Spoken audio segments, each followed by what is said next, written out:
My girlfriend texted, "I'm going to be an influencer, support my dreams or get out," while maxing out my credit card. I replied, "Following my dreams too." Her influence dropped to 0 when she found the fraud reports I filed. I, 27 male, met Sienna about 2 years ago at a friend's birthday party. She was bartending part-time while working on her brand. Should have been my first red flag, but she was gorgeous and actually funny. We clicked.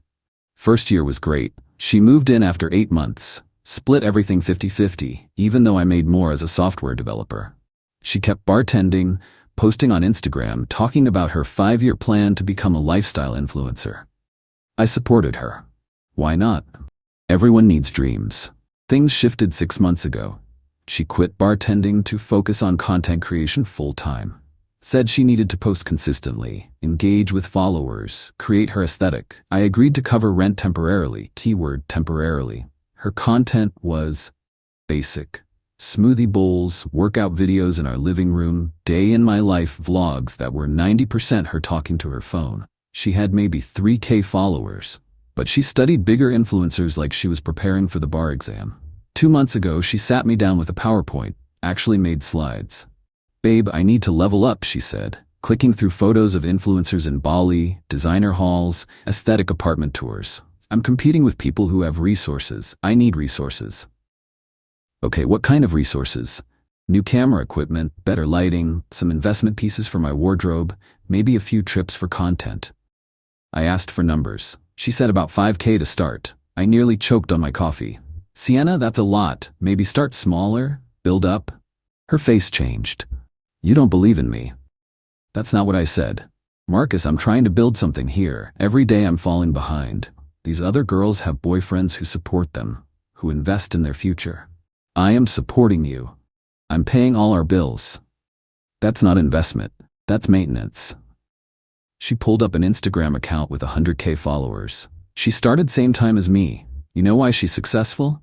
Her boyfriend bought her equipment, paid for her trips, believed in her vision. The fight lasted hours.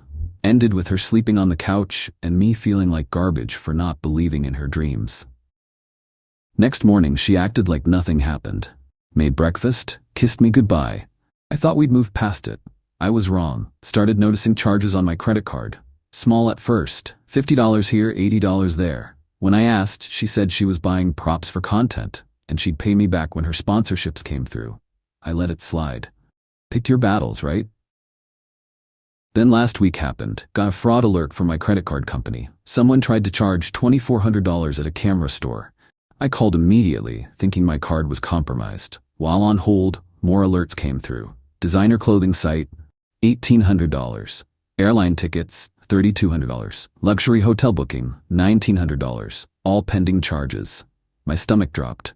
Checked my wallet. Card was there. Checked online. Previous balance, $18,700. Available credit, $1,300. She'd maxed out my card. I found her in the living room, ring light on, talking to her phone about investing in yourself even when others won't. "Sienna." She held up one finger. Kept recording. "Sienna, we need to talk. Now." She sighed dramatically, stopped recording. "You just ruined a really good take." I showed her my phone, all the alerts. "Explain." She didn't even look ashamed. "It's not what it looks like. It looks like you stole my credit card information and went on a shopping spree." "Stole? We're partners. I was investing in our future."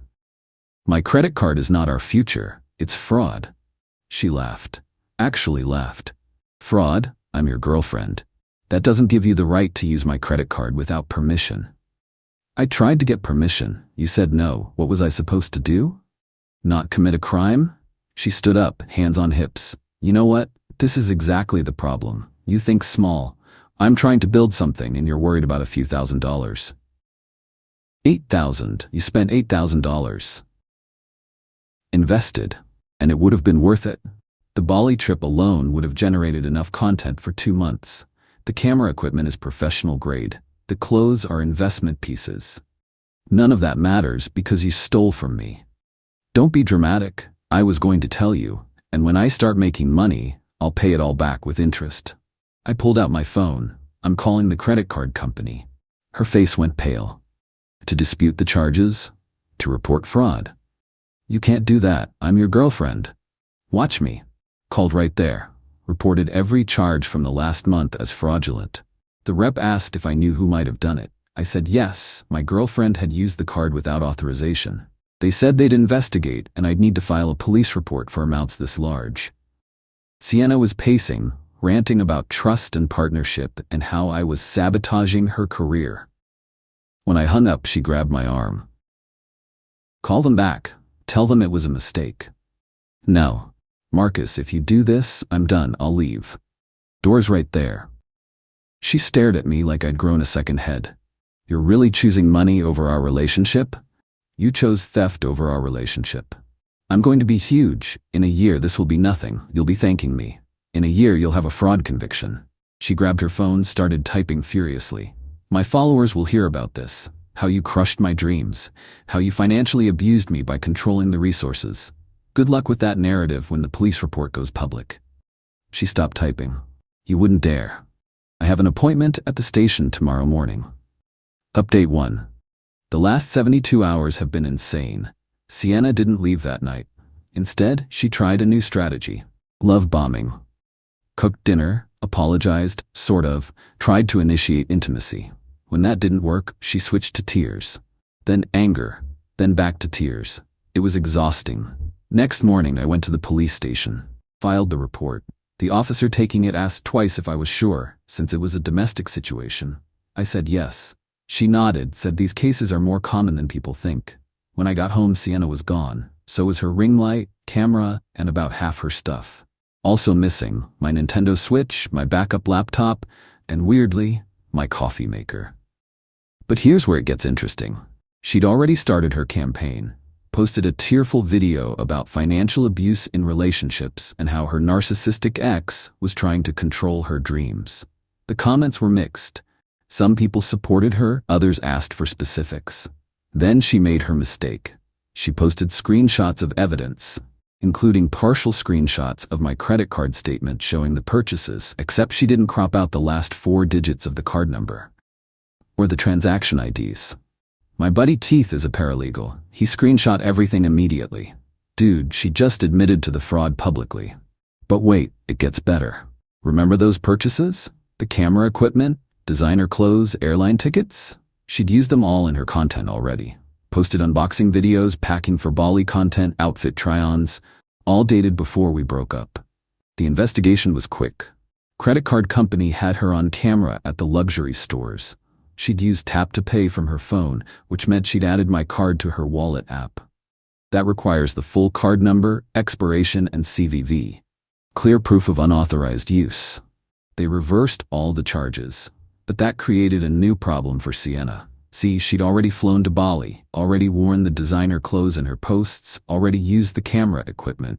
When the charges reversed, the merchants came after her. The airline flagged her return ticket as invalid. She was stranded unless she paid the full $3,200 immediately. The clothing company demanded return of merchandise or payment. The camera store sent a legal notice. Her Instagram stories became increasingly panicked. Stuck in Bali because of toxic ex. Need legal advice ASAP.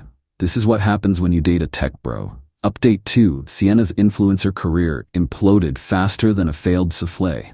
First, someone on Instagram connected the dots. Found my credit card statement screenshots in her evidence posts. Matched them to her haul videos. Created a timeline proving she'd used the fraudulent purchases for content before our breakup. The comment sections turned brutal. So you stole from your boyfriend for content? The timestamps don't lie, sis. Imagine admitting to fraud for clout. She tried damage control. Posted a video claiming I'd given her permission verbally and was now retracting it out of spite. Said she had text evidence of me supporting her career. She did have texts where I said things like, I support your dreams and you'll make it happen. She thought these were permission to commit credit card fraud. The internet disagreed. Then the other shoe dropped. Remember she was stranded in Bali? She started a GoFundMe. Help a small creator get home after financial abuse. Goal, $5,000. Someone reported it. GoFundMe investigated, found the police report I'd filed, and shut it down for fraud. Not only that, but they banned her from the platform. But Sienna wasn't done. She pivoted to survival content. Day 3 stranded in paradise. Hostile life after financial abuse. Starting over with nothing. Except she wasn't stranded. Her parents had money. She just refused to call them because it would mean admitting what she'd done. She was choosing to stay in Bali for content. Meanwhile, I was dealing with my own issues. The police had built their case. The detective called to say they had enough evidence to press charges. Asked if I wanted to proceed. I said yes. Even though she's your girlfriend? Ex-girlfriend. And yes. The warrant was issued 2 days later. Update 3. Sienna flew back yesterday. Not because she wanted to, but because her tourist visa was expiring. Her parents finally paid for the ticket after her mom saw the Instagram stories. She was arrested at the airport. I know because her sister called me, screaming. How could you do this to her? She loved you. She stole from me. She was building a career. You have money. Had money, which she stole. Drop the charges, please. This will ruin her life. Should have thought of that before committing fraud. Her sister hung up on me. 20 minutes later, Sienna's mom called. Calmer, but same message. Their daughter made a mistake and shouldn't have her life ruined over it. I asked if they'd seen the evidence. The mom said yes, but that Sienna was influenced by social media pressure and not thinking clearly. She planned it, I said. Added my card to her phone, made purchases over weeks, posted the items online. That's not a mistake. It's a crime spree. Her mom offered to pay restitution. I explained the credit card company had already reversed the charges. This wasn't about money anymore. Then what do you want? I want someone to finally hold your daughter accountable for something. She hung up too. Sienna made bail that evening. First thing she did? Posted on Instagram. The truth about my arrest. Claimed I was bitter about her success, that I'd orchestrated everything to destroy a woman on the rise. The video has 35 views. Her follower count, which peaked at 8K during the Bali drama, is down to 1,200 and dropping. Final update. The legal system moves slower than you'd think, but the social consequences were immediate. Sienna pled guilty to credit card fraud. Her lawyer negotiated it down from a felony to a misdemeanor because it was her first offense and I'd been reimbursed. She got 6 months probation, 100 hours community service, $5,000 fine, mandatory financial counseling. But the real consequences were worse than any legal penalty. Her influencer career is dead. Completely. Her Instagram is down to 341 followers, mostly bots and drama watchers. She tried rebranding as a redemption journey creator, but nobody bought it. Turns out, felon lifestyle influencer isn't a profitable niche. She moved back with her parents, got a job at a call center. Her sister reached out last week to say Sienna was miserable but learning. I'm not gloating. Well, maybe a little. Found out through mutual friends that she tells people I ruined her life over a miscommunication. That I couldn't handle a strong woman with ambition. That if I'd just invested in her vision, she'd be famous by now. The delusion is strong, but reality is stronger. I'm doing fine. Changed all my passwords, got new cards, even switched banks to be safe. Started dating someone new, a teacher who thinks influencers are kinda silly and pays for her own dinner. Sometimes I check Sienna's social media. She's down to posting motivational quotes and gym selfies. Her bio still says lifestyle creator, but her last sponsored post was for a local juice bar, and she had to tag it court ordered. Last week she tried one more play, texted from a new number. I know you hate me, but I'm struggling. The fine wiped out my savings. Can you help? For what we had? I responded, what we had was you stealing $800 to $700 from me. I was gonna pay it back. When? With what influencer money? You never believed in me. I believed you were a good person. That was my mistake. She sent a long paragraph about dreams and support and partnership. I blocked the number. Her followers might be gone, but she still influenced one thing. My credit monitoring alerts are now set to paranoid levels. And I'll never date another aspiring influencer as long as I live. Funny thing about influence, it works both ways. She influenced me to steal, lie, and destroy trust. But she also influenced me to stand up for myself, file those reports, and not let anyone manipulate me into being their personal ATM. Her bio used to say, building my empire one post at a time. Now, it should probably say, destroyed my life one fraud at a time. But hey, at least she got some content out of it.